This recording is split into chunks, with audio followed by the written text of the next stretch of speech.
Well, good afternoon, everybody, on this wonderful day. Wonderful. How about we start day. this one like ending an arm wrestle? No, man. No, just like this, just like on the, like that. But they can't see this, and it won't look good. All right. Well, good morning, everyone. Right now, for those that see it. So just ready, 3, 2, what? Well, for those who can't see, Mike just beat me in an arm wrestle. And good afternoon at the same time. Welcome to a wonderful, wonderful day. Today, something is very special.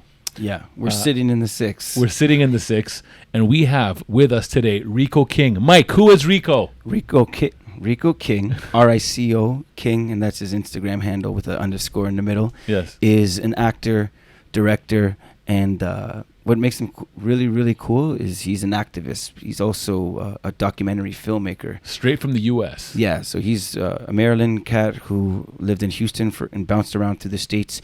He is actually in Toronto to highlight gun violence, right, and the effect of gangs and gun violence and the way it's kind of riddled the streets of Toronto. And he comes from a great perspective because he comes from very, very, very dangerous neighborhoods. Right. And he just knows that if the trends in Toronto happen and get really out of control, what it could look like. That's right. So he's doing all he can by giving an authentic voice. I mean, we haven't had a chance to see any of his documentaries, but. No. He knows how to pick a title, yes, and he interviews everyday people on the ground that actually are victims or sometimes the shooter in the gun violence. Right. He knows them. No, for sure. And if you are one that is stuck in a situation right now, or if you are one that, what would you say, Mike?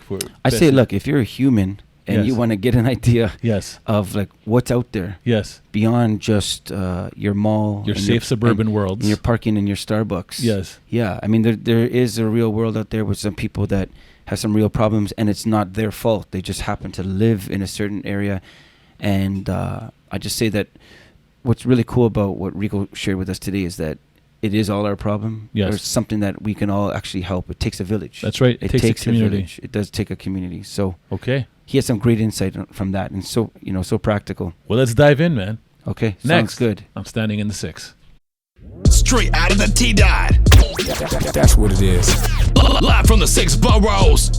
Don't go nowhere. For sure. Welcome to Standing in the 6 with your hosts Michael and Constantine. Good.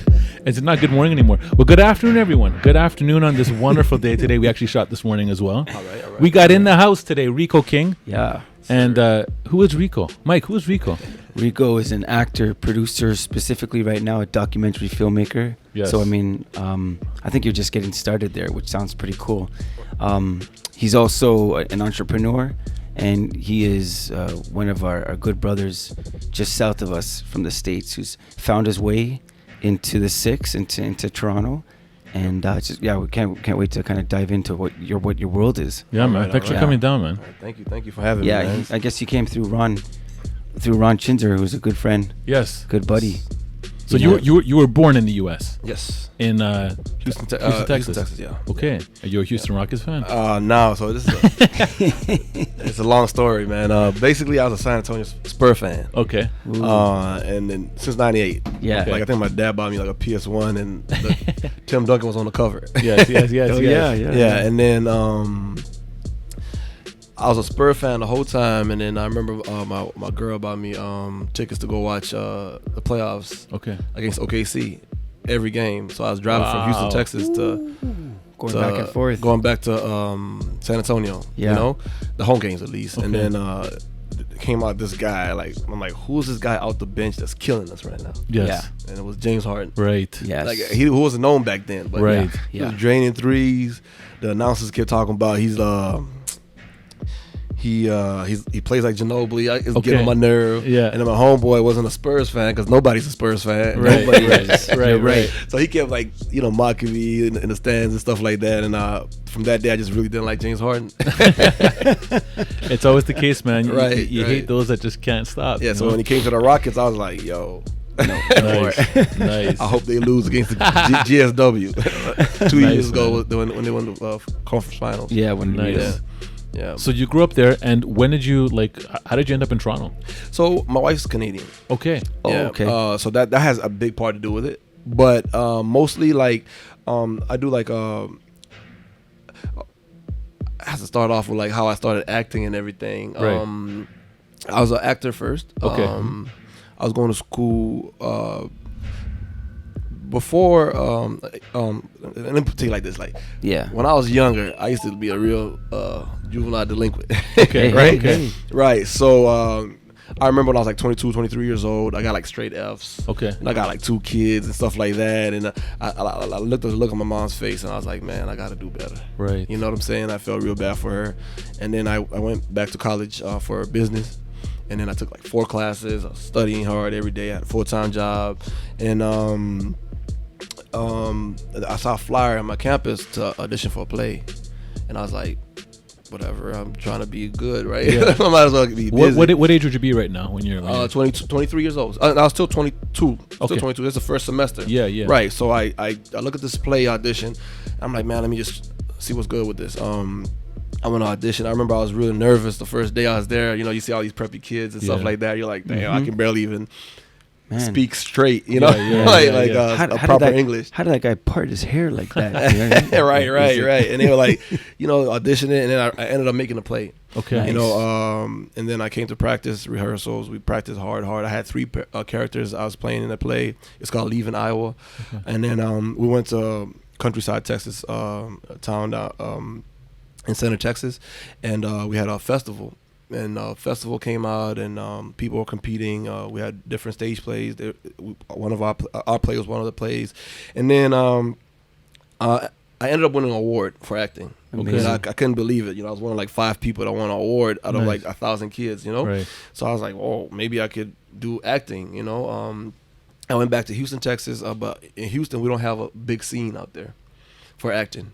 Okay. So I was like, I looked at some agents. They're like, nah, man. Like, I guess I didn't have a strong enough resume or something like that. Right. Then I thought to myself, man, you know what? I'm gonna make my own movie. Okay. You know, Nice. I went back to my neighborhood. I was out there in Southwest Houston, St. James Place, and I told the guys in the neighborhood, like, hey, man, like, y'all want to act in a movie, bro? Like, I'll buy a camera and let's just do it. Yeah. Mm-hmm. You know, I bought like a cheap camera.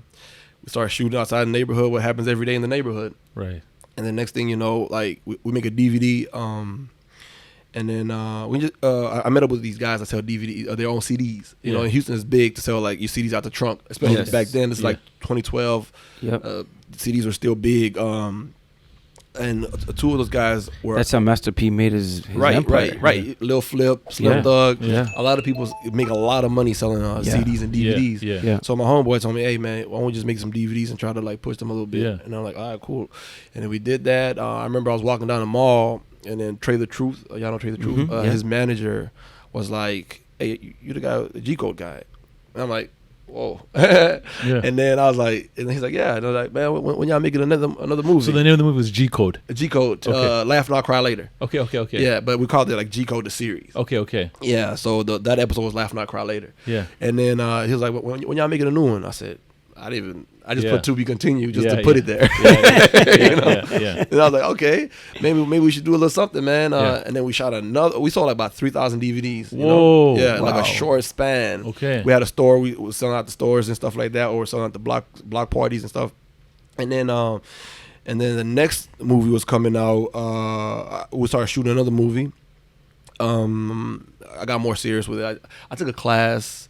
I was on YouTube 24/7, you know. And this time I was doing real good in school too. I became a Dean's List student. Okay. And then I made the honor roll in the college Nice. and everything for Amazing. business management, Nice. you know. So my mom was proud of me. That's Yeah. Yeah, there that's you all go. I wanted to have. Yes. Yes. Right. And then we shot the second movie. So when this movie came out, actually before it came out, there was a riot in Baltimore. Okay. Because a police officer had killed Freddie Gray. I don't know if y'all Yes. are familiar with Yeah. him. Yeah, so one of my homeboys called me and said, man, look, because I used to stay out there in Maryland, you know? He's like, man, why don't you go represent the people, right? Because the news is making Maryland, Baltimore County people looking like they some savages and animals. Yeah. Get the story out for the people because you're the best person that can do it because you're out there, you know? And then I went out there, you know, I did a documentary called Down in the Hole.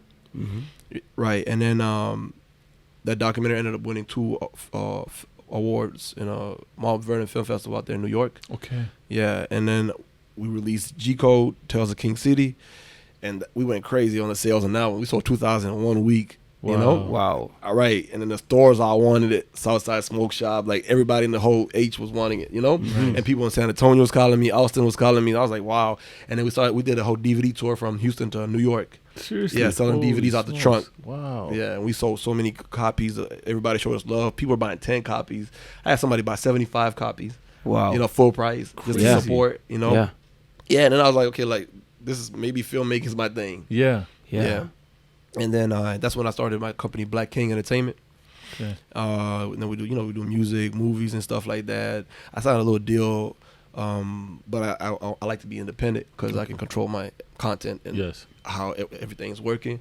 Yeah, and then long story short, when I was doing these movies, it was dedicated to the people in the neighborhood. You know, when I was growing up, I lost a lot of friends. You know, a lot of family members, and I know the pain. You know, so I always. I dedicate it to anybody. Like, it could be from a rival neighborhood, rival whatever. Like, I was like, man, look, we're all the same. And then when I was Googling stories to base true stories on my characters, I started seeing, like, Toronto, Ontario, like, randomly, on the link. And I'm like, I clicked on it. And then I saw, like, a bunch of guys, like, that look exactly like us. Yeah. Mhm. You know what I'm saying? Mm-hmm. And I'm like, whoa, it just got me so into it. I just grew so much interest. Right. And then I read about the Galloway boys. Yes. Scarborough. Yeah, Scarborough. You Yeah. know, there's a book.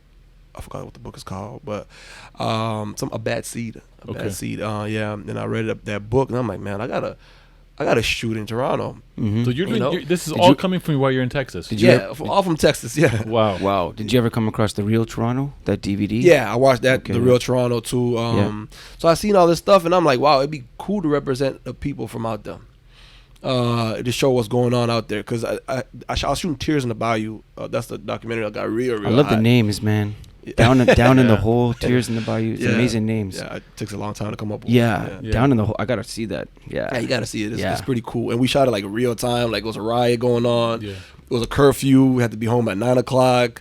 The army was there. A National Guard was there. Wow. It was a crazy thing. Yeah. And you're shooting it from the ground, like From the literally ground, yeah, from the ground, right in the hood, like Yeah. where people can't go. Like, This we is were there. Vice. This is Vice before Vice. Right, You right, know. and it's like real people, like where Amazing. we're interviewing the real people on the block that's on till today. There, we pulled up on the block. Somebody had got killed the same day, and it was going crazy because I guess there was a riot, so the police is trying to protect like the suburbs and Okay. the people, the middle class and upper class people.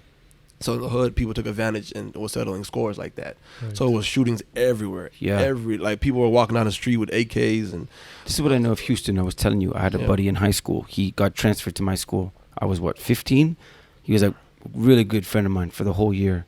He's from Houston, and I remember he never said why he came for the first couple of months, and then he got to know me. And I remember asking him, I'm like, what's it like in Houston? Why is it different? How is it different? Okay, and he answered right away. He's like, oh man, I live with my grandma now, and when I go to sleep, I don't hear bullets in the night. That was his exact words. yeah. Okay. Oh yeah. And he said that, and I said, what do you mean? He's like, yeah, every night, man, you hear stray bullets, you hear gunshots. They seem close, they sound far. You hear them, and then you hear a car, and then you hear people running, you hear shot.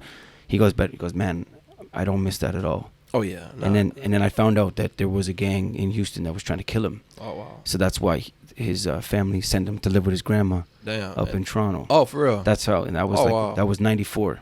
94. Okay. Yeah, it was a while ago. Okay, Mhm. so I mean, at the time, we didn't have that much gun violence. I think I know directly because I was a youth worker as well. So Okay. I kind of worked with a lot of with gang members as well as the communities that they were in, that were their families essentially. Right. But the gun violence got kind of really worse in around 97 and on. So around 94, it seemed more like a small town. Yeah, Okay. but that's what I know of Houston from Right, him. I right. mean, is that accurate? Yeah. Houston's a real wild town. It's Yeah. wow. It's hard. Like the documentary Down the Hole's on Baltimore though. It's not on Yes. Houston. Okay. Yeah. You're right. yeah. You're right. But in Houston, like it's just for me. It's the thing about Houston that separates Houston from every other city is because there's a lot of armed robberies and kick door burglaries. Yep. And everyone carries. Yeah, right. Yeah. Like, at least in other cities, if you're not involved in like a drug trade or some Yes, gang stuff, it escapes you. You escape it. But in Houston, like you can fall victim to a jack move any second. it's a lot of home invasions and Wow. shootings are everywhere. We don't have like a zone like where it's a lot of hoods. It's a hood in every neighborhood, you know. Yeah. So he's right. There's a lot of like gunshots every night, damn near every night in some neighborhoods. And as long as they don't hear somebody screaming, you know, everything's good. Jeez. Yeah. No, I know. crazy. The other thing too, I have another buddy, Miguel Gomez. So he's an actor on The Strain. He's known for that series. And we're talking about Houston, and he said to me, he's like, "Oh man," he goes, "Look, everyone's chill." He just says everyone's chill. It's all chill. He said it's always very, very calm. Right. But because most people carry, he says that at any moment, if it pops off, the whole room can erupt. Right. It's not like Houston is like a real chill town. Everybody's real friendly. Yeah. That's why it's confusing. Like, you know what I'm saying? Yeah. Like, and his whole thing was that it's just, you know, you know that if something is going to happen, you have to finish it. So he said that like everyone could just be relaxed. As soon as something gets heated, if someone were to escalate it, then everyone is involved. Okay. And he just talked, it literally goes from 0 to 100. Like, oh, real fast. yeah. Real fast. You Yeah. can hear, I remember one time I had moved to this neighborhood called Glendale Park, and I was moving my stuff in the house. It was like 4 o'clock in the afternoon, and somebody was arguing with a girl, you know. And she's like, "Oh, I'll come back with my cousin." And then I guess he started shooting in the air. Like, you know, it's 4 o'clock in the afternoon. Yeah. The kids didn't even barely stop playing. Like, Wow. yeah, You're so accustomed to it, eh? Everybody was like, "Okay, cool." He just shot in the air. She ran away, and she actually came back the same day with a cousin. Like when it was darker, and they got shot right in front of us. You know, that was the first day I moved to the neighborhood, and Wow. Yeah. and it was crazy because the ambulance took like 10 minutes to come. It was kind of weird. Yeah. Yeah. Yeah, but that was like a normal thing. Like it wasn't like pretty, like a shocking, traumatic incident. You kind of know to it. Yeah. That's what I wanted to show in the documentary Tears in the Bayou. Yeah. Because there's another side of Houston that's really good. Like so many damn jobs, so much money. You know, like the oil industry is booming out there. Every industry is booming. You know, so it's crazy the inequality from the River Oaks to 5th Ward and 3rd Ward, which is like 10 minutes apart. Got $1 million homes, and then you got dilapidated houses and a place where there's really no hope. And even if there is hope, the kids' minds don't even get there to where they can survive to make it to anything. Yeah. You know what I'm saying? Yeah. So it's that's what I wanted to highlight. You know, I've seen a lot of things, and I'm like, a lot of people don't know how it really is. When I see a movie, I'm like, this is not how it is. You know. Right. So I wanted to show them to see how the seriousness of it. You know. Yeah. And that's what my company does, is represent the people that needs to be represented and give a voice to the voiceless, you know. And I felt like that's happening also in Toronto, with a lot of the politicians taking their time funding this, funding that, and really not taking it as seriously as it is, because there's people living in trauma. Moms can't sleep, depressed, pain pills, trying to kill themselves because they lost a child, and people be like, "Oh, just get a job," or "Don't do that." Or, They have simple answers. Simple answers. Complex. And, right. It's really complex. It's such a complex situation going on. And that's what I try to highlight in the documentary. And I met a bunch of cool guys out here, like Ron and Mark. And I met a lot of people in the community already. I'm out there in Scarborough a lot, and trying to piece it all together so I can make a good film to represent the people of the community. Right. So we can make a change, you know? So the first one that you did, Right. what was that called? In Toronto? The doc. The doc, the first one I called it Dawn in the Hole. It shot in Baltimore. Yes. Yeah. The one that you're looking at doing in Toronto right now. Yeah. That one. Do you have a title for it yet? We don't have a title. Okay. Yeah. We try to call it some other stuff, like generic names. I'm like, damn. Like I try to take my time. Like Tears in the Bayou, I thought about that like 2 weeks before we premiered it. Okay. Yeah. So we ended up going from DVDs to like renting theaters and stuff like that, Yes. premiering it. You know. That's so amazing. Yeah, man. So it's been an amazing trip for me. Yeah. And like I try to like speak as many times as I can to young kids, because I was in a situation where I felt like I could never even have a movie in a theater or anything, and I made it this far where I could even travel off my past films. Right. Tears in the Bayou is doing 1 million views right now on YouTube and up. So amazing, man. Yeah. And Let me ask you this. yeah. What about The gun violence in the U.S. Obviously, Right. specifically, we're talking about Texas right now. Right. Okay. And then you obviously hear through your research about there's some gun violence in Toronto. Okay. You come to Toronto. Does Toronto, when you see the city, Right. okay, and you see the gun violence that we have, Right. compared to what you're seeing in the U.S., Right. is it like small potatoes here? Well, I don't like comparing, you know, because somebody can say the same thing about like Tijuana in Right. Houston, Right. and then somebody from Tijuana can say, okay, how about Syria and, Yeah. and Tijuana? You Yeah, know what I'm saying? yeah. But one thing I do know is like, I get in detail. Like I grew an addiction to it. Right. Okay. I read maps and I see like Rexdale sometimes has like 3 murders a year, you know, and then you think about somebody who's 18 years old growing up from 1 to 18 over there. Yes. How many bodies he's seen? Right. You know what I'm saying? Right. Yeah, like that's a lot. You know, Yeah, for sure. Of course, number wise, of course, like Houston's not a good example. Like that's a bad. It's out there with the Houston hoods are bad. Right. You know what I'm saying? Right. Like it's a lot of oppression. No, but it's important too because a lot of times people think like, for example, I grew up in a place called Flemington Park. I don't know if you know that. Right. Okay. I've heard of it. Yeah. So, and then a lot of areas in Scarborough. I mean, when people say they grew up in the hood and this and that, I don't think they really understand hood life. Do you know what I mean? And Right. what that, I mean, I think there's a big disconnect there. Like, and I think that kind of also adds to the whole dynamic of why things are the way they are. Right. And you see that there's a difference. Like there's a hood and the ghetto. Yes. Yes. You know what I'm saying? Sometimes the hood is like the mentality of the people in the neighborhood. Okay. And the ghetto is like where it's run down, like Right. half the neighborhood is abandoned. Right. There's like kids walking around 2 o'clock, 1 o'clock in the morning, probably most likely the projects and stuff like that. Mm-hmm. But you're right, like I mean, of course, coming from down south, it's like or Baltimore, it's real. Yeah. Like when you go to these neighborhoods, it looks like a war zone. Right. Yeah. Right. You know what I'm saying? You can't. The poverty is so prevalent. Right. You see it. Yeah, like You the war feel on it. drugs really destroyed the black community. Yeah. Mm. You know, the fathers weren't there, the mothers by themselves, the government barely helping, and like there's nothing being done for real. Like it's some towns have like a good mayor that'll step in and take care of half of it, but a lot of it is still there prevalent, like in Houston and Baltimore. Like, you know, sometimes it looks hopeless. Where here, I feel like there's hope. So that's good. That's good because to me that was going to be a question is like when you see a place like Toronto, okay, Right.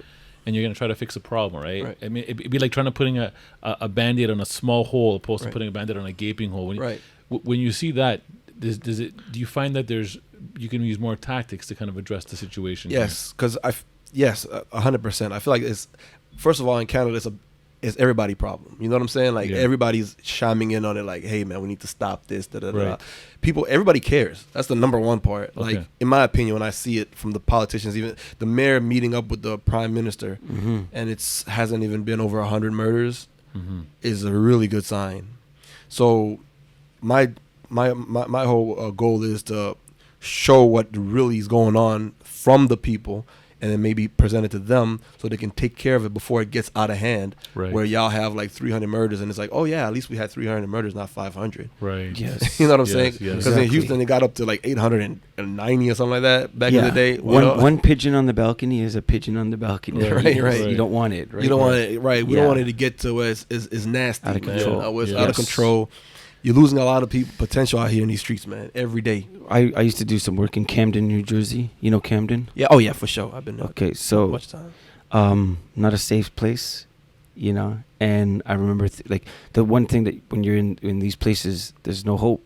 Right. That's the dangerous spot. What you're saying, that you believe there's hope in Toronto, Right. but there's a point where they don't go back. Where you know we saw some of the videotape, that kid saying, you know, just there's so much shooting that, you know, what he fears most is the city. Right. That kid, right, that was a little kid. That was an amazing soundbite. Yeah. He fears the city itself because of all the bullets flying Right. through it. That I think what's really key. What you're saying is no one's exempt from that. No city, like even if the streets look clean, is exempt from that. If you Right. neglect over time, you're gonna have it's gonna get there. it Yeah. will happen. And not only that, but like, you know, just hearing these stories from the parents from Toronto itself, like we don't want that anymore of that, man. You know, hearing about these. I was with a dad the other day. He lost one son to murder and one son to life in prison. You know what I'm saying? And like, I was with another mom whose son got murdered during the year of the gun, and she lost her job, and she hasn't left her house since. Wow. You know what I'm saying? So if I could stop one mother from experiencing that, Yeah. I feel good about what I'm doing. You know what I'm saying? Yeah. I think that's an accomplishment. Yeah, you never And- know. A mother could see that and know that this Right. is going to be the Right. future of her own family. Right. So that's what I try to show. And not only Yeah. that, I try to show also to the guys that's out here committing these crimes. You know what I'm saying? Sometimes we don't know what we're doing. It's true. You know, they don't know the effect. Myself, like I lived in Southwest Houston. I lived in zip code 77036, which is the highest murder rate, highest total murders Yeah. in the last 5 years in Houston. Wow. But I never really knew the effect that these parents have. Like I seen people in my family cry because they lost somebody. I seen people in other people's family cry. My homeboys' mamas cry.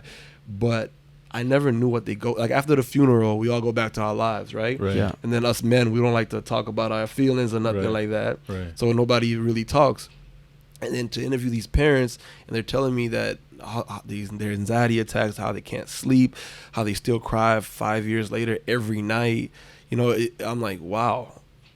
So for me, it like puts me back, like, wow, like Yeah. doing Tears in the Bayou almost made me not like rap music. Mm. And Yeah. I love rap music. I grew up Yeah. on it. My Yeah. company produces rap music. Right. Yeah. You know what I'm saying? So it's like I want to show everybody else so maybe it can change their life. Think about picking up a gun and shooting somebody Right. because I know we're not all born. Nobody's born evil for real. You know. No. Can you elaborate on that? On the connection if people don't get it? Why would rap, start, growing out of favor with you when you started to see the effect on the streets and the families? It's not the streets, I guess. This is the living rooms right now. Right. You're actually right. going in their living rooms with the people. Right. Beyond the funeral. It's just because, like, I don't know. I'm trying my best to kind of like collect my words. Like, rap lyrics, man. Yeah. And talking about shooting this, shooting that, and if somebody look at me crazy, I'm gonna kill them. And it's just so easily said. Yeah. Yeah. Oh, you owe me money, or like, I mean, Yeah. not to quote Drake, like I'm, Gucci. I don't listen to Drake much, but Yeah. Louis bag in exchange for body bags. Yeah. Mhm. Yeah. I'm like, that's somebody's son. Now I'm thinking different. Yes, You know what I'm yes, saying? Like, yes. Yeah. now I'm thinking it's somebody's son. So it's like, it's harder for me to listen to that, Yeah. Yeah. We kind of glorify it sometimes too in the rap music. And when I look at these parents, I'm like, is it really worth it? Like, to glorify this type of lifestyle? Right. And then all these folks out here going through it every day. And it's like, it's creating more. The more shootings happen, retaliations, and the kids traumatized. Now they thinking, if I fight somebody, I gotta shoot them. And not only that, but like a lot of kids, even in Houston, man, or Maryland, whatever, they don't go through a lot, but they think because every rapper says the rapper look like me, I want to be like the rapper. So if I have to have a problem with somebody, I'm gonna handle it like how the rapper says. And at least back in the day, you'd have a few songs telling you, yo, don't do this. Yes. Yo, Scarface has a bunch of songs about Yes. what Never the- seen a man cry till I seen that man die. It's You one know of the what I'm best saying? songs ever made. Right, Yeah. right. Oh, don't believe that song? Yeah. Oh man. Gangsters don't live that long. Yeah. Yeah. You don't have songs like that no more. Yeah. Right. Yeah, so it just makes me I go away from rap music a lot ever since I've been doing these documentaries. Even though I do street movies and hood, I have narratives I've written for movies with drive-bys and all type of stuff, but I don't know, some about me in rap music is kind of fading. What are some of the challenges that you have when you're filming these films, like these documentaries, when you're going into these hoods or ghettos and trying to bring context? What are some challenges that you face? So right now I might be having challenges. I can't lie, like the other documentaries weren't challenging with me Yeah. because I know all these guys. Yeah. Yeah. Exactly. You know, Yeah. like I know exactly where to go, Yeah. who to talk to. Right. Yes. Like you can get a right. post because you know all the people. Right off the top. Right, I know Yeah. which neighborhood is Right. which. I know who's lying to me, who's Right. not. So right, because somebody's like, "How did you talk to this guy? Got shot 11 times." That's my boy. Like, I talk to him every day. Like Yeah. you look at him like he's a savage, but to me he's like a little Yeah. innocent dude. Like Right. Yeah, it's so funny. like I played tag with this guy. Yeah. before, you know? Yeah. So it's easy for me to get those people. The hardest part of those documentaries, of course, when I'm asking the parents Yeah. about what they went through, Yeah. and I still have to ask questions To when they're relive it. crying, Yeah. and they're reliving this moment, Mm. and that's tough. You know what I'm saying? Yeah. It's also healthy for them too, though. yeah. It They is. all thank me. They Yeah, all thanking me they like, do. "Hey, man, appreciate that." That was like after the last premiere, like the parents all really hugged me. They hugged Yeah. me for a long. I remember one dad hugged me for about 10 minutes. I'm like, I'm gonna let him keep going Wow, man. because I represented his son right, Yeah. and I represented their pain right, and Yeah. it feels very good. It's amazing. I mean, it's an outlet for them. You know this. It might be difficult as they start to tell you the details, but it is a healthy thing to speak about it. Right. You know, because and then when they speak about it, then they can start one day eventually laughing about Right. those memories, It's- and that's a healthy thing too. Like they'll have guilt. It's I know therapy. that. Yeah, it's a part of therapy. Right. You know, I remember there's a family I knew that when their son got tragically killed, they didn't want to say his name. Okay, and we talked with them and we were saying like, look, you know, you don't want your child to die in your home as well. Right. Even the memory, right? Because it was they didn't get justice. No one Oh, came yeah. forward. They knew it was someone in the neighborhood who they knew that everyone in the neighborhood knew what happened.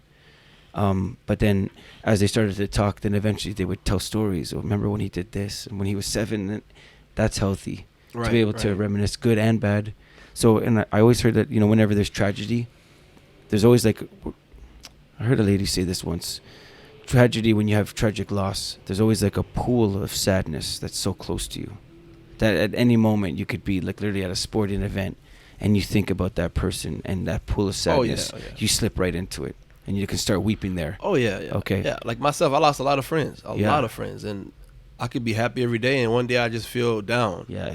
And I just start remembering. I just start like feeling upset, or just don't want to talk to nobody. You know what I'm saying? Yeah. Yeah. So like, I totally get that. But, you know? that's fine to feel though. I mean, Right. it's all real. You're not supposed to be like, flippant about it. Right. Loss is loss, right? Right. You know, but I mean, I think it's at the same time to be able to remember the times you rejoiced with them, Right. and then you laughed, and We need therapy though in the neighborhoods, man. A lot of people don't get through therapy. You know, a lot of us like, okay, you lost your boy, and you just like, okay, I know. you know, like, I know. then you have to go to school the next day. Yeah, you gotta pay like, rent. They gotta pay rent. They gotta pay your rent. They gotta pay your rent. They gotta do all this other stuff, and you gotta carry on life like it's easy, but it's really not. And but I think with the more we talk about it, I met so many people over here like Ron and other people that are making a difference. And the more we talk about it, the more it's gonna help, man, because it's a real collective effort that we need to suppress all these demons that we're fighting every day. Yes. Yeah, I think it's key what you were saying earlier. Just to note, kind of going off with your question,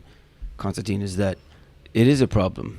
It may not be as big as it is there or around the way, or again in Syria, or like I mean, there's always someone who has it worse. Yeah, like Okay, but you know, if the room needs cleaning, you know, then it still needs cleaning. Exactly. It doesn't have to get to where it's dilapidated and just totally like, you know, the other thing, hope. You know, can you speak on that? You know, and how you've been able to usher hope. I know you get to, when you do this, you meet these families, or you know, the families that are left. Yeah. How do you help instill hope to them when you talk with them? Oh man, it's tough because there's never like bringing back your loved one, you know. Yeah. It just sometimes I just tell them, you know, it's a process of life. You know, we're born to die, and we just got to remember our loved ones and help their memory live on. Yeah. But let's not dwell in the fact that they're gone. You know, because when you do, you lose hope and you lose sight of life. You know, just I always refer them to like a religious place. Mm-hmm. You know, because I'm not good with my words in terms of hope, because I really don't know, to be honest with you. But some type of religious community. Religious as kind community, of like if you're Muslim, like, you know, go to seek a mosque or a leader in there, a Christian, a pastor. Yeah. Or just call me and let's just talk about things. Because I can relate to you, kind of. Thank God I've never lost a child. I don't know how that feels. Yeah. But I know when they talk to me, they vent, you know, and I'll just listen to you for like 2 hours, 1 hour. Right. And yeah, man, just look forward to the future. Yeah. So you don't just stay in your bedroom. Yeah, so you don't stay in your bedroom. Yeah. And then like, I hate saying this, but like sometimes like we should not, like some parents have a whole room dedicated to their dad's son or daughter. Yeah. And I feel like that's kind of unhealthy, because you go in there and then you're reliving the moment over and over and over, you know. And myself, I try not to keep like a picture of my dead homies and stuff like that. I got tattoos all over their names and stuff like that, but because it makes it brings you back instead of moving forward. Right. You know, we got to just move forward from it, man. It sucks, but it's part of life. Sometimes it's part of life, and it shouldn't be part of life, but we got to, you know, just got to look. We got to life goes on, like Tupac say. Yeah, no, I know. Yeah. You know, speaking of, I mean, see, that's a perfect time. There was a time where, I mean, Tupac's a perfect example. As he's a messenger. Right. He's someone who spoke. He has this great interview. I remember he's like 19 or 20, and he's saying, he's like, look, he goes, I have money now. And he said, if I go in the hood, they're going to rob me. He's like, they're going to jack me. Yeah. As much as I've accomplished and everyone knows who I am, that's how desperate some of these situations are. But what was cool, though, that he spoke really, really honestly and authentically about what it meant, the thug life, what that was. Oh, yeah. A lot of people don't really understand what his message was behind that. Because they'll just look at the radio hits. They don't look at his whole life in perspective, you know? Yeah. I think he's perfect. Can you speak to that? Like, when he said thug life, and what was he about? I mean, if you're listening, type his name in and listen to interviews. Right. That guy was prophet. My goodness, man. Yeah. To me, he's like a prophet, man. Yeah. He's a big motivator in everything I do. Yeah. You know, because he wanted to live past his demise. And I think a lot of us felt just because you're losing your brother, your cousins, your friends when they're like 18, 20. So you feel like maybe I might not live to be 21 or 2. But at least let me put something out there that will live beyond me. Mm-hmm. You know, I like thug life because it's the hunger you gave little infants fucks everybody. Yeah. Mm-hmm. You know, and it's true. You know, sometimes you think these kids are hungry. They're out there in the ghetto somewhere. It's not going to affect me. Yeah. Until Boxing Day 2005. Right. Right here in the Eden Center. And your innocent child is murdered. Yeah. You know, Yeah. he just represented the streets and he represented loyalty. But, you know, he was a hothead and perfect example of what happens in thug life. Yeah. You don't live long. You know, you don't escape. Yeah. And you gotta get out of it in time because there's always somebody who's has like he should have got out in time because there's always somebody who has less than you Mm-hmm. and doesn't Less to lose. Yeah. and he doesn't care, like Orlando Anderson. And Yeah. he shouldn't have been fighting him, but it's that thug life mentality, Yeah. and that's a thug life mentality we're trying to get rid of with these kids. You know, we can't let them grow up the same way. We can't let them having dead homies because it's going to be hard for you to tell them, don't avenge your dead friend. Mm. That's like probably the hardest thing you could ever tell somebody.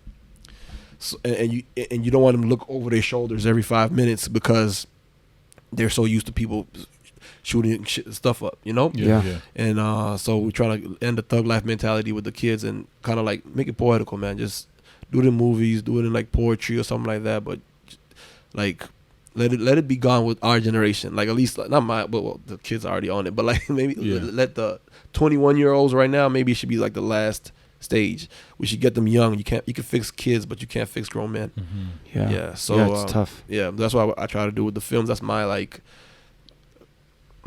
department of this whole thing. Yeah. Yeah. That's your involvement. Yeah. Which is amazing. It's so I commend you for taking the time to do that. I mean, to sit with a family and go through, to sit down and just let them kind of tell their story. Right. You know, everyone usually just gravitates to, I'm just going to watch something funny on TV. Right.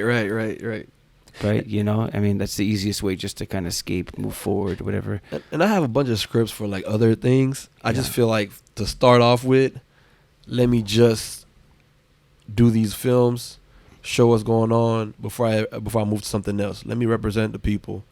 At least this can live like whoever is responsible, like the police department or the activists, the academics can watch this and come to a conclusion to what we got to do. Let it be available. You know what I'm saying? And I can move on to other things. I got to represent my people for sure. It's amazing that knowing your part too, that you know that the answer is not going to just come from you. You're not the source. Oh yeah. Every time, a lot of times when I have interviews or I go on the news, they always ask me like I'm an expert. Like I'm not an expert at any of this. You're giving voice to it. Like my documentary got 1 million views, but I really I just gave the voice to the people. It's the people. It's not me. You know what I'm saying? It's them. And I'm giving voice to the people. That's all I got to say when they ask me about that. That's amazing. It is, man. You have a good heart, man. Oh yeah, I appreciate you really do. At the end of the day, like it's amazing how you, and again, to take from this entrepreneur, tidbits.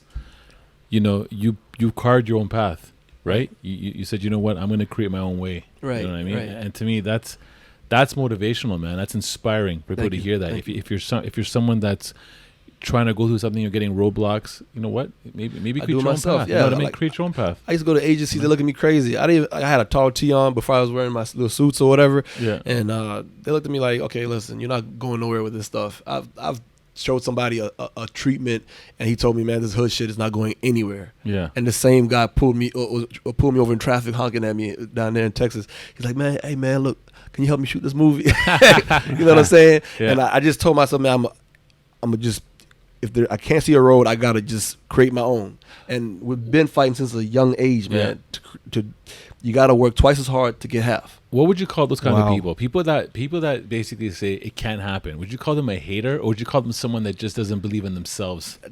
They don't believe in themselves, and they don't have no vision. Right. Exactly. A lot of people don't have vision. Yeah. You can't, But they have a voice. right. You know what I mean? It's true. Yeah, And you can't even really blame them for not seeing what you see. Yeah. You know what I'm saying? Right. I think I'm a visionary. Like, and I believe in everybody. You tell me something, you got a business going on. I'm like, Yeah. look, let's do it. You Yeah. know, like Yeah. let's do a business plan and Yeah. boom, boom, boom. And I can see what you see, but some people can't see what you necessarily see. Right. Yeah. You know what I'm saying? A lot of people are trapped in a square, you know, corporate world. I didn't have a corporate job for like a week. I was like, hell no. Yeah. Yeah, because I did finish my degree and Yeah, everything, yeah. and but I just gravitated to the films, and I'm still doing my films. I'm out here in Toronto, Canada, and a lot of people are happy for me, man. I do give back to the community by all these movies. I try to make my guys from the neighborhood that I know to give them another way, you know. And they call me every day like, hey man, my PO saw me at the script read. I posted a video, and now she told me I could travel. And Amazing. right, and I'm like, damn. So that's really, I really helped my friend out, you That's know. sick. And some friends I couldn't help in time. That's Yeah. PO is a parole officer. Parole- oh, for sorry, anyone, yeah, just in my case bad. People don't know out there. Yeah, Yeah. parole officers and stuff, and probation officer. Yeah, Yeah. Yeah. Doing that really, you know, is my goal, because I was in a situation where I felt like there's no doors. Mm. So I'm also knowing that there's people like that, and I try to help them. Right. And we have missions all the way from here to Africa with the orphanage, stuff like that. I'm trying to open up an orphanage out there, and we do no shoot zone. We have zones where we meet up with the guys in the community. Hey guys, we know you doing the shooting. You know which gang is responsible for what. Can we just stop the beef right here? Because all the old ladies need to come home. All the kids need to play with at the park. So let them live in peace. Like, Right. I know it's kind of dumb. Like, where it's like, Yeah. okay, like we're not really stopping the shootings anywhere else, Yeah, but yeah. the zones. But at least let's have safe places. And you know, in Toronto be like that. Yeah. You know, because we know in Baltimore, like, you're not gonna stop it. We know in Third Ward and Fifth Ward, like, not Fifth Ward. Fifth Ward is pretty good right now, but Southwest Houston is places where you can't stop these guys from getting at each other. I don't care how many there's police stations. They build police stations right there. They got undercovers right there. People do not care. They don't care. They shoot it with the guys they want to shoot, and shoot it with the police. Yeah. So I know you from a child, I know you're an innocent little dude on the inside, but can you just let the kids play? Yeah. You know what I'm saying? And that's what we do every day. We have block parties to celebrate it. And then they start seeing, like, maybe these guys aren't that bad. And then next thing you know, in our neighborhoods, the shootings are down. Yeah. And that's what we do. We try to be active the whole way. And I've grown an addiction to try to solve these problems. And Yeah, man. besides the films, I still want to be involved with all the activism in Toronto. Yeah. To try to help all these kids out here. It's amazing. It's talking about it. You know, there's in terms of advocacy. So kind of, we have a buddy. We keep bringing him up, Anthony McLean. He's a good buddy of ours who speaks in schools all through the States as well about bullying. That was one of his main topics. And you know what the key variable in bullying and ending it is? It's the bystander. So you have the bully, you have the one who gets bullied. Okay, the oppressor, right? The predator, prey, that kind of whole. But it's the bystander who kind of makes the change. I bring that up to, I guess, some of the gang violence and stuff like that. The more you talk about it, the hope is that more people pay attention. Yeah. And if they hear it, then, you know, instead of the neighborhoods beating their chest saying, like, this is what's going on in our neighborhoods or with our families or our sons or whatever, you know, people that are just, a regular businessman, Right. that guy who owns that convenience store or that fast food restaurant or that gym, it's just like, look, we don't want this in our neighborhood. Right. And I think that's what's amazing about you. You saw the way your mom looked at you, and Yeah, you're like, oh, no, man. my life's in shambles. Like, I gotta straighten it out. Yeah. And you were able to do that, and I think that's Right. probably what you feel, that burden for your community. Oh yeah, yeah. You know, which is amazing. Yeah. So when I say third-party advocacy, I say this because you see on TV sometimes there's groups that beat their chest and say we're oppressed. And I've always felt like it's not as powerful as if someone else came on and said, look at these people. Okay. And also join in with their voice and said, look, the bystander, you know, have you heard of third party advocacy? No, So I can advocate on my own behalf. Okay. I can say like, look, you know, I do this, Right. you know, and look what I still don't have. It's so much more powerful when someone else Somebody says, else says, right. Constantine stepped up and said, like, you know what Mike does? Mike does this, and he still goes, and he doesn't, you know, he still doesn't have much for it, but he still does it. And if he tells it to you, then you'll be thinking, I can maybe help out then. Right. Because what he needs, I have. Right. Right? Yeah. You know, whether it's like he needs space, I got space. I got the back of my shop. It's done. Like, and that's what I mean. That's when businesses start to say, I'm going to start employee youth. I'm going to use this as a drop-in after school. Or you know what? I actually need, I need their skill set. Right. These kids are amazing. It takes a village, right? That's what I mean. Exactly. It takes a village. So if they don't know what's going on, it's so easy just to be, oh, that's their problem. Right. Like somebody told me about that the other day. Like when you see cars on the highway or side of the highway, you be like, they got it. But the whole time you don't know. They might not have anybody to call. They might have to get their car towed. Or you could have just pulled over, stopped, and helped them. Yeah. You know what I'm saying? I know. Yeah, because we always think somebody got it. Right. But we got to step up. Sometimes it's us. Yeah. Sometimes we're that person. Yeah, and the community is the only thing that can change the community, So in my true, opinion, man. you know? And we got to just, you know, get back to loving each other, man. You know, need some love out here in these, from everywhere. And we have to view each other equally, you know? Yeah. Doesn't matter if you're a CEO of the company or the janitor of the company. Yeah. We should view each other as the company. You know That's what I'm right, saying? man. Yeah. That's right. And that's what I mean, going back to Thug Life, with that whole full circle, what it meant was, you know, Tupac's whole message was like, you know, we're in poverty. We are oppressed. We have all these challenges. And, you know, if you don't pay attention to it, one day it will get your attention, and it will be in the form of a gunshot or something. It will be right in your face. Exactly. That stray bullet will catch your daughter. Or, you know, that desperate group will, you know, bust through your front door. Right. I mean, look, right? When you're paying taxes, it's going to go fix all these murders and stuff like that anyways. So, you know what I'm saying? You're right. It's true. Like prisons and everything. You know what I'm saying? It's servicing on right, that end. Right. So if we it's funding. We can work together to reduce that. Our tax money will be used better. You know what I'm saying? Right. To prevent That's it. right. To prevent it. Right. I mean, like after it's all gone, we don't have to worry about having It's true, you man. know what I'm saying? It's So true.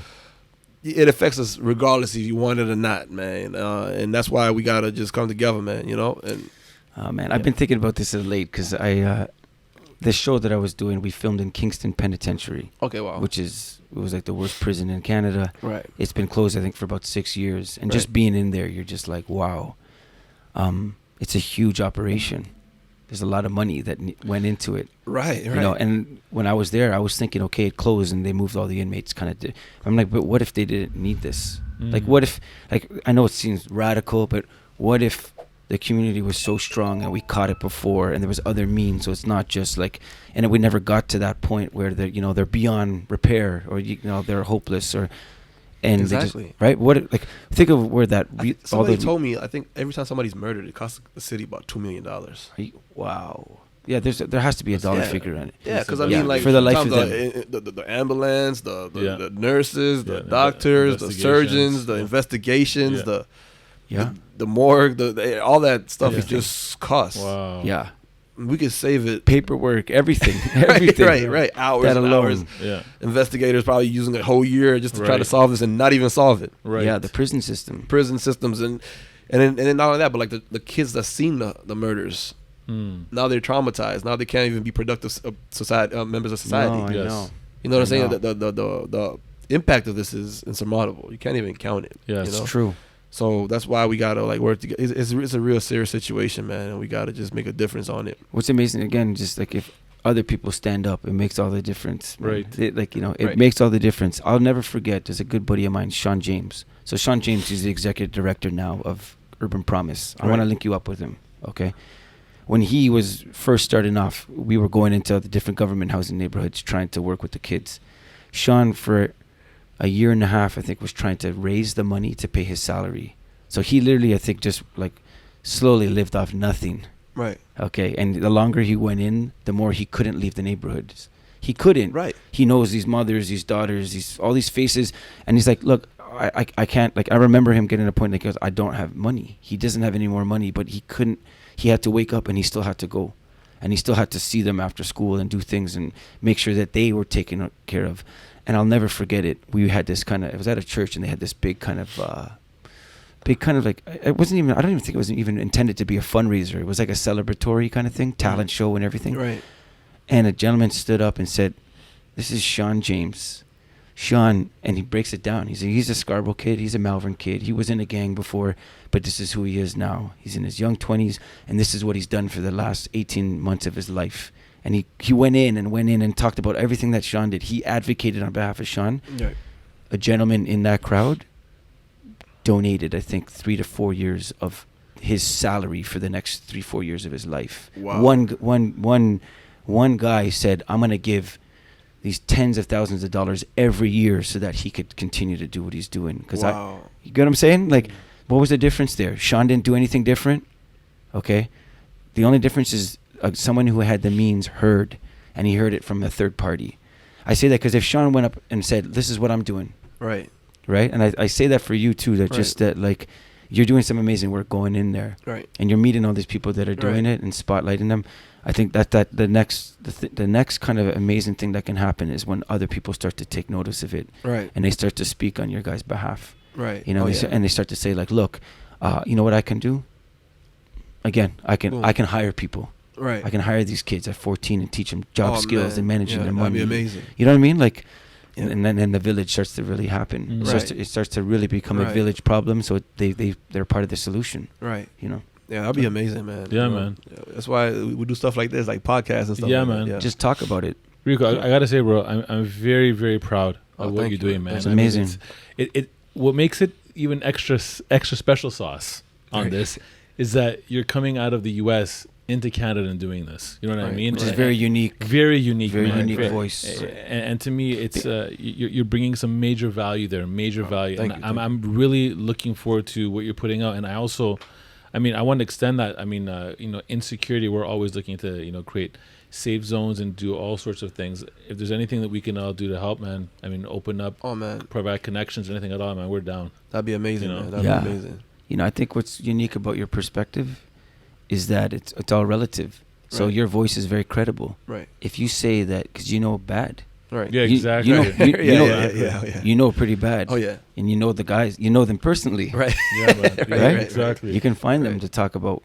So you know where, again, it's amazing that I believe Toronto is incredibly fortunate that you caught wind of what was going on here. Man, thank you. Yeah, because if you're not saying these things, like, you can actually say, like, look, this is what's to come. That's right. You know, right? Yeah. That's what makes it really unique. Yeah. Usually you'll hear, like, oh, we're not as bad as the States. Yes. That is almost, ask 100 people on the street. Right. They might say, but it's not as bad as when you go to the States. Right. That's what they'll usually kind of end it off with. Right. And then it's because they don't see the impact. No, yes, I know. That's right. You know what I'm saying? You don't see the moms and that's dads right. that you don't see the face of the articles. That's no, right. I know. That's I know. right. What's powerful about your voice is that, we're not like them yet. Right. Or at least literally. It's isolated right now, but it can spread. It can easily spread, and then at that point, then what do you do? You gotta destroy the projects and move everybody away or whatever. Yeah. I know. Yeah. It becomes a crazy issue, man, and we gotta stop it before it gets there, man. You don't need to get usual for everybody in the city where it's like, okay, it's a crime town. Where they're numb, as you said, where kids play, even when if gunshots ring out in the sky, they still keep playing in the playground. Yeah, right. They wait for the body to get moved. Yes. Oh my goodness. You know what I'm saying? Like, and then they go back to playing like it didn't happen. Yeah. Yeah. So what's gonna happen to them when they grow up and they have a problem with somebody? Right. Do they know the value of human life? No, not at all. You know what I'm saying? No. Not at all. It's just a moment, right? Yeah. It's just a day, right? We couldn't play football right there because of that. Right. And we're losing a lot of smart men, people who can't live out their potential, like Tupac. Yeah, it's very true. You never know what he could have became. You know, Right. somebody with that big of a heart, Right. with that much compassion for his community. He could have been one of the best politicians to ever live. Right. I know you're right. I know as you kind of went in maturity, Right. right? Because we all Right. we're at different levels. Yeah. You know, it came out as like he was almost like a knife, just kind of slashing in every direction. I mean, you got guys You also know. like Nipsey Hussle, right? I Right, mean, right. they were doing those standing up for the community thing, and Right. you know, And hiring people from the neighborhood. yeah, and yeah, Which is amazing. yeah, Yeah, man. Yeah, we Yeah. just got to be careful, man, and we got to watch our egos. We got to put ourselves in check and just remember the love, man. I wanted to bring like the streets back to how it was in the '60s and '70s when I used to. Well, I wasn't there, but yeah. but like yeah. Yeah. you read about it and Yeah. you see about it, and the old folks will tell you. This is the one thing when I started doing documentaries that I learned, because I was interviewing the old folks. I'm like, man, y'all was living when you couldn't even use a water fountain in Yes. some neighborhoods. Yeah. You couldn't even walk outside of your house. And they're like, yeah, but we weren't like y'all. Like we had love, Right. so we didn't even feel it like that. Mm. Of course they felt it, but they had like the same blocks that the people that you look at today, like, oh, this is the ghetto, the hood, I don't want to walk through.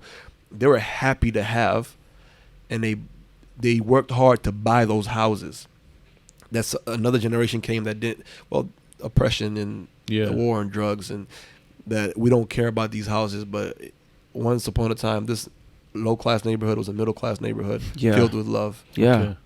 You Yeah. know, and now it's filled with hate, but we just got to reverse it. That means it was there. At least it was there. It was Yes. there before. You know what I'm saying? So that we just got to change Yeah. our attitudes towards everything. Anything's possible. Yeah, man, and as then- as Garnett would say. Yeah. Right, Anything right. is And we got to possible. infiltrate the system too, man. That's You- right. You got to we got to become the lawyers, become the judges, become It's true. the politicians, Real 'cause- estate developers. Right.